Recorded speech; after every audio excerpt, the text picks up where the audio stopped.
Hi, I'm Daniel Andrews, owner and creator of Andrewsfootball.com. If you're new to my channel, there's this button right down here. Take a look, take a look. Bam! Hit that button. Become one of the greatest people on planet Earth. My channel is scientifically proven to make all your wildest dreams come true. So this is my breakdown of the Cleveland Browns. And here's what I do. I break down what I like. Then I break down what I don't like, but stick around to the end where I break down the Vegas over-under. And if you should put action down on the Cleveland Browns, I'm really excited because this video's video number 17. So now I'm breaking down the second half of the NFL teams. 1 through 16 has already been in the books. Now I'm 17, so I got the second half. This is the last video breakdown for a team with a losing record. The rest of the videos are going to be teams of winning records, so I'm really excited about this. Before I kick off the video, what I like, the last couple videos I've made, I've gotten some awesome feedback. Now, keep in mind, if you watch my video and you say, hey, man, you know, I agree with this guy, and you give me a thumbs up, give me a comment, I love that stuff. But you know what I like even better, and I've been getting this the last couple of videos, are people that disagree with me. And I love it. I actually like it even more. I want to hear from you. I want to hear from intelligent, well-informed fans. Hey, Dan, you said A, B, and C. Well, I think X, Y, and Z. I know my stuff. You know why I know? I went to Vegas. I put my money where my mouth is, and I made a profit. I'm doing that this year, too. You're going to see what I bet. I'm going to make a video about it, so you'll see firsthand how I bet on football. So I put my money where my mouth is. I know my stuff. What about you? I don't mind. In fact, I enjoy it. Disagree with me. That's the whole purpose of this channel, is to have a discussion. So, yeah, if you disagree with something I have to say, post it. I want to see it. I want to read it, man. I'll give you a shout out. I love it. All right, so let's break down what I like about the Cleveland Browns. First thing, offensive skill position talent. You got Nick Chubb in 9 starts, ended up with 996 yards rushing, 8 rushing touchdowns, and then he had another 2 receiving touchdowns. I mean, this guy looks like a superstar. Coming out of Georgia, I actually had him higher rated than Sony Michel. Now, keep in mind, the Patriots chose Sony Michel. I'm not going to argue with the Patriots' decision. I'm not sitting here telling you that, oh, well, I know more than the New England Patriots when it comes to scouting. I ain't saying that, but I had Chubb rated higher than Michel. Also had him rated higher than Rashad Penny, who now Rashad Penny's guy I got a little draft crush on. I like Rashad Penny. I got to watch him quite a bit, but I had Nick Chubb rated higher. So getting him early in the second round, I don't remember off the top of my head. I should have wrote this down before I made the video. Was he the first or the second pick in the second round? Shouldn't have got out of the first round, but this is an awesome player. This guy's going to be a Pro Bowl running back, barring injury. Absolutely love this guy coming out of Georgia. On the other hand, you got Njoku. It was funny when the Browns had Garrett, Peppers, and Njoku drafted all in the first round. A buddy of mine who's a Browns fan, he's like, man, we got Peppers. And I was like, that Peppers isn't bad, but have you seen this kid Njoku? I mean, this is ridiculous. This is an ACC high jump champion. This is a guy who high jumps over 7 feet. He's a tight end. I mean, the athletic ability and potential of David Njoku is unlimited. I mean, the stats really haven't matched up yet, but this is a guy who came out of college as a redshirt sophomore who only started 11 games at tight end. He was actually a wide receiver in high school. He entered the University of Miami as a wide receiver, just got too big, and they're like, hey, look, you can be a wide receiver, but dude, play tight end. You're a freak of nature, right? He's just learning the tip right now. And I mean, the potential is unlimited, all right? The athletic potential is unlimited. It's going to be interesting to see how they use him, because I can tell you this, he's really struggled as a run blocker. Why? I mean, this is a guy who high jumps over 7 feet. Why are you having him block? You don't need to. He's basically a big wide receiver. Treat him as such. But anyway, I'm getting off track here. And then you got Pro Bowl wide receiver in Jarvis Landry. Oh, yeah, you also added some guy named Odell Beckham Jr. So you got Pro Bowl receiver on one hand. You add a better one in OBJ. And then you also get Kareem Hunt, who's going to play the last half of the season. This is a Pro Bowl running back in his own right. The Cleveland Browns have on the roster 2 Pro Bowl running backs. Now, Nick Chubb's going to be a Pro Bowl running back. Okay, let's just be clear. And 2 legitimate number 1 receivers, plus a tight end who can high jump over 7 feet. I mean, this is the best skill position talent in the NFL. Plain and simple. Second thing I like about the Cleveland Browns is John Dorsey. I was there. I'm a Chiefs fan. He came into Kansas City with Andy Reid after the 2012 season where they were 2-14, had number one pick in the draft. John Dorsey did quite a bit for the Kansas City Chiefs. They helped turn this team to a 2-win team to an 11-win team that went to a wild card game. I mean, if you would have said before the season started, hey, this 2-14 Chiefs team is going to win 11 games, people would have thought you were nuts. I thought they had the potential because they had a lot of Pro Bowl players, but I'm kind of getting off track here. Bottom line, this is a guy who turned the Kansas City Chiefs from the first pick in the draft to a wild card team overnight, turned the winless Browns into a 7-8-1 team. Do you know they're favored to win the division? Go to Westgate right now. The Browns are plus 125, which means you make a $100 bet to win 125. But Pittsburgh second with plus 180, 100 to win 180. Baltimore plus 300, 100 to win 300. And Cincinnati plus 1,400 because I'd really be shocked, even the most diehard Cincinnati Bengals fans, not going to Vegas and putting action down on the Bengals to win the division, at least not this year. The thing is, for the first time since the Browns have come back in 99 when they came back to Cleveland, became an NFL franchise again, this is the first time where their front office is competent. Their front office is good. This is the first time, and John Dorsey's probably going to win Executive of the Year. This is the first time where the Cleveland Browns are now, people are looking at the NFL like, hey man, they got a great front office. This is new. This is different. Third thing I like about the Cleveland Browns is the draft, okay? You give up a first and a third in the draft alone. I'm not talking about Peppers. You give up a first and a third, you're not supposed to have a good draft. Bottom line, you gave up a first and a third. You don't get a good draft. That makes sense. They weren't expecting to have a good draft. You get Greedy Williams. You get Greedy Williams, the number one corner. Okay, I had him rated number one corner. A lot of NFL teams had him rated as number one corner. This is a guy with a really, really good ball skills, competed in the SEC, 6'2", long arms.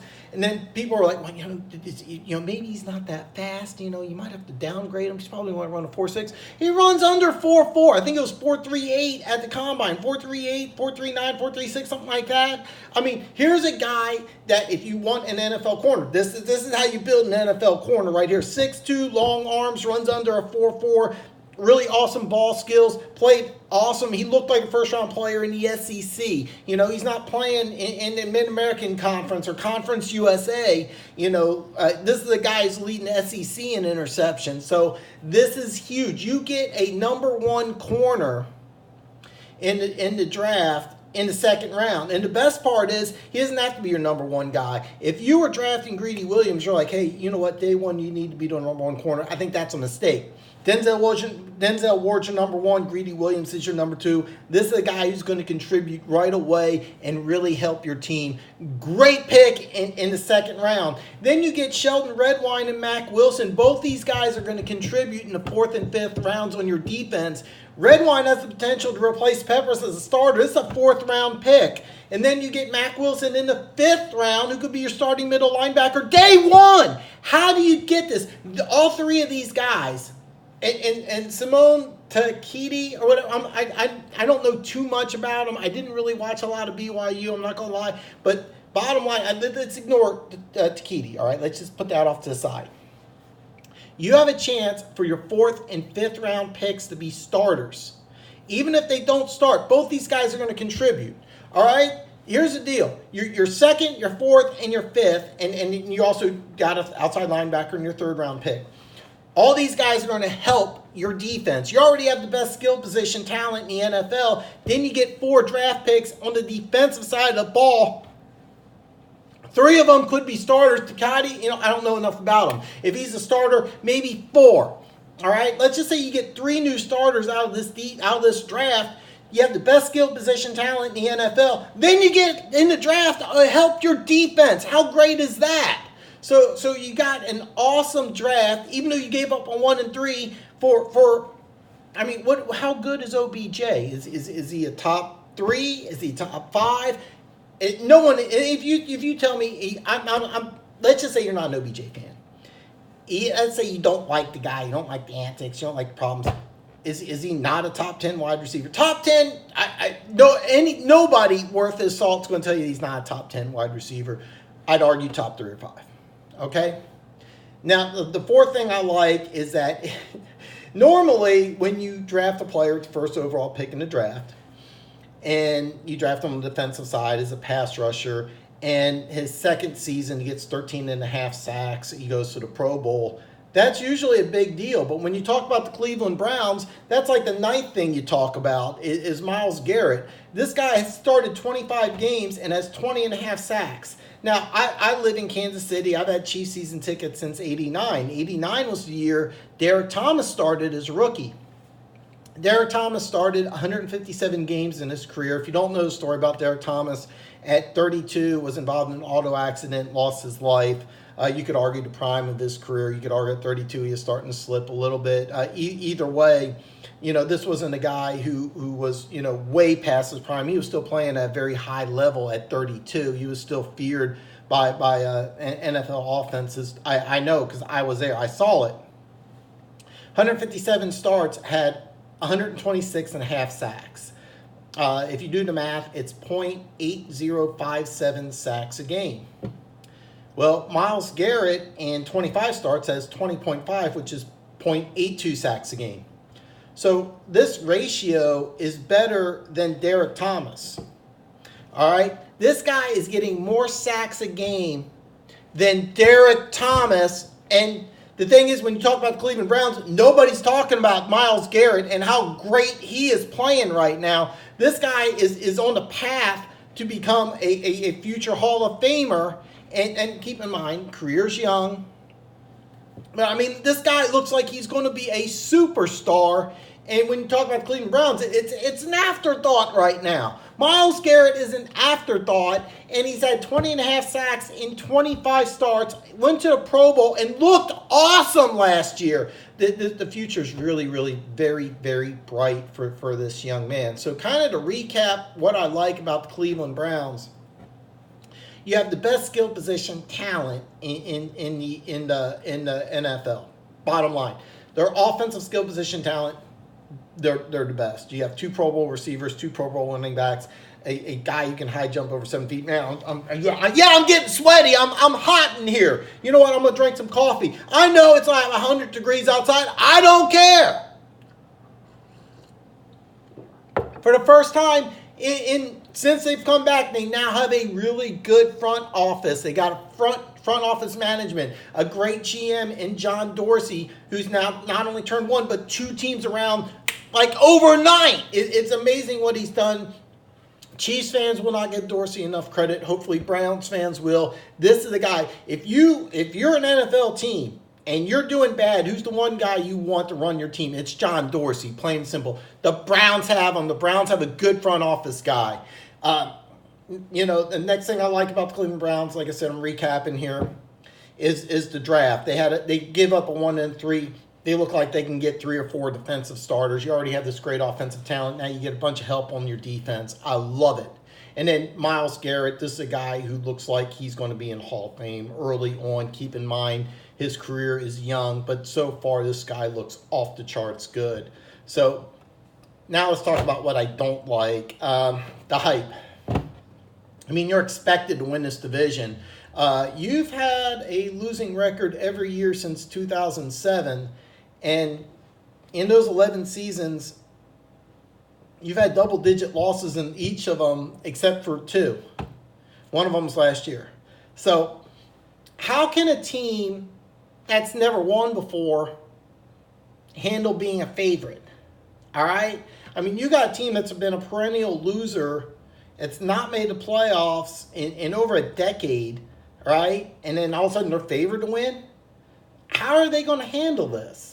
I mean, because bottom line, and this second thing I don't like, coaching decision. All right? Greg Williams takes over as head coach, goes 5-3. He's the first Browns head coach with a winning record since they came back into the league since 99. This is the guy who has a winning record, and you tell him adios, you get rid of him? And because here's what you could have done. You could have made him permanent head coach, and you keep Kitchens as the offensive coordinator. Give him more money. Say, hey, stick around for a year. We'll pay you more. Why not? All right? And so let's say that wasn't on the table. Get a new offensive coordinator. All right? What he's done with the defense has been great so far. So now you go ahead and you bring in a guy who his first experience as an offensive coordinator came last year. So he doesn't even have a full season of experience as a coordinator. Now all of a sudden he's your head coach. You get rid of Greg Williams, a guy who should have been your head coach, who as a head coach has a winning record, which since you've come back, how many other coaches had a winning record? None. So you bring in an inexperienced head coach, and then you bring in 2 new coordinators. Oh, yeah, did I mention you're expected to win the division? Something you haven't done since you've come back? So I thought that you take a guy with limited coordinator experience, you make him head coach when the expectations are this high. I thought that was a bad move. Third thing I don't like is the offensive line. You traded away Zeitler, one of your starters. Now, you did draft Corbett last year with the first pick in the second round. He's going to be your starter, but if he was really, really good, wouldn't you found a place to start this year? That's how it normally works. If you get a guy who's good enough to play, you get him some playing time. This is a guy that you're hoping can do it, but you can't do it. And then on your tackles, you got Greg Robinson, who really kind of flamed out, and then you got Chris Hubbard, who, no disrespect, I'm sure Chris Hubbard's a good guy and all, but I mean, this is not really a good tackle group. I mean, Robinson, I think, would be better as a guard than a tackle. But if these are your starting tackles, you got a below-average tackle group, plus a guy who's starting at a guard for the first time. So your expectations are sky high, but your offensive line, at best, is really below average. And, I mean, when you have expectations this high, you need a good offensive line. Bottom line, yes, second-year quarterback. Now, there's a lot of things about Baker Mayfield I like, but one of them I noticed that I didn't like is he does tend to hold on to the ball too long. That's a rookie mistake. That's something that is going to be corrected some this offseason. That's something that they're going to work on. But bottom line, when you got a guy this young and then you put him behind a bad offensive line, that's not good. If you're going to have a bad offensive line, have an experienced quarterback. An inexperienced quarterback with a bad offensive line, that's never a good decision. For all the changes that they've made, they've downgraded their offensive line. I don't care what you say. Their offensive line's not going to be as good as they were last year, and it wasn't that good last year. So kind of to recap the things I don't like here. The hype, I think, is overblown and out of control. I mean, bottom line, yes, I understand why they're expected to win, but they haven't done it. So now they're expected to win. And then with all these high expectations, you're doing it with a guy who's never been a head coach before, who was not even an offensive coordinator for a full year. Then you have two new coordinators on top of that with all the expectations. I'll pound the table on this right now. You should have kept Greg Williams as your head coach. You shouldn't have went in a different direction. I do like Steve Wilks as a defensive coordinator, a guy who does have head coaching experience, a bit only one season, because he got fired in Arizona after that season. So he should be able to help. But who would you rather have as your defensive coordinator, Greg Williams or Steve Wilks? Give me Greg Williams any day of the week. So you not only lose a head coach, the first head coach with a winning record since the Browns have come back since '99, but you also lose your defensive coordinator. Okay? Also, your offensive line situation. No matter how you shake it around, how you twist it, no matter how much you want to say Corbett is got potential, and he does, bottom line, you're banking on a guy who hasn't started the game yet. So, and then your tackle situation, simply, I don't care how you slice it, it's just not good. So you got a weak offensive line situation. So I told you stick around to the end while I break down the Vegas over-under, and if you should put action on the Cleveland Browns. And I'm just going to be very blunt. I would avoid the Cleveland Browns like the plague, because honestly, I could see 10 or 11 wins. I could see 6 wins. But let me break down how I look at it, because the over-under's 9. If you bet over 9, it's negative 125, which means you need to bet $125 to win 100. If you go with under, it's plus 105. So a $100 bet's going to win you 105. Let's just say for right now, and I'm not even sure this would happen, but let's say you sweep Cincinnati, split with Baltimore and Pittsburgh, gives you 4-2 in the division. Okay, let's just say you're 4-2, which I think is a little high because bottom line, they haven't done it yet. All right, both Pittsburgh and Baltimore have really had your number, especially Pittsburgh. Okay, but let's just say 4-2. The remaining 5 home games, I'm looking at the Rams and Seahawks. Those are losses. Okay, I'm sorry, they're going to lose those 2. How well do you do against Tennessee, Buffalo, and Miami? Do you get 1, 2, or 3 wins? I think I could see 2. Okay, that puts you use your 5 remaining home games 2 and 3. When I look at the road games, you got Jets, 49ers, New England, Denver, and Arizona. Okay, you win Arizona, you lose New England. Okay, your remaining 3, Jets, Niners, and Denver. Again, same question, 1, 2, or 3. I see 2. So I would give you 3 and 2. So 2 and 3 on home, 3 and 2 on the road with 4 and 2. 4 plus 2 plus 3 equals 9, which is the plus, which would be a push, obviously. I'm sorry. So, Dan, what would you do? I would say under, because the reason why is that you have an inexperienced team with an inexperienced head coach with a bad offensive line. I don't see 4 and 2 because both the Ravens and the Steelers have experienced coaching staffs and experienced teams for the most part. I understand the Ravens got, a rookie quarterback, and they lost some players in free agency, but overall the team is veteran. The Steelers have a very veteran team, a team on the downslide, but keep in mind this is a team that's consistently been able to beat the Browns for many, many, many years. So, and the bottom line, if you are going to be able to beat 2 teams, which Steelers almost went to the playoffs, the Ravens did go to the playoffs, you're doing it with a bad offensive line, and that's the thing that's key. Inexperience plus bad offensive line.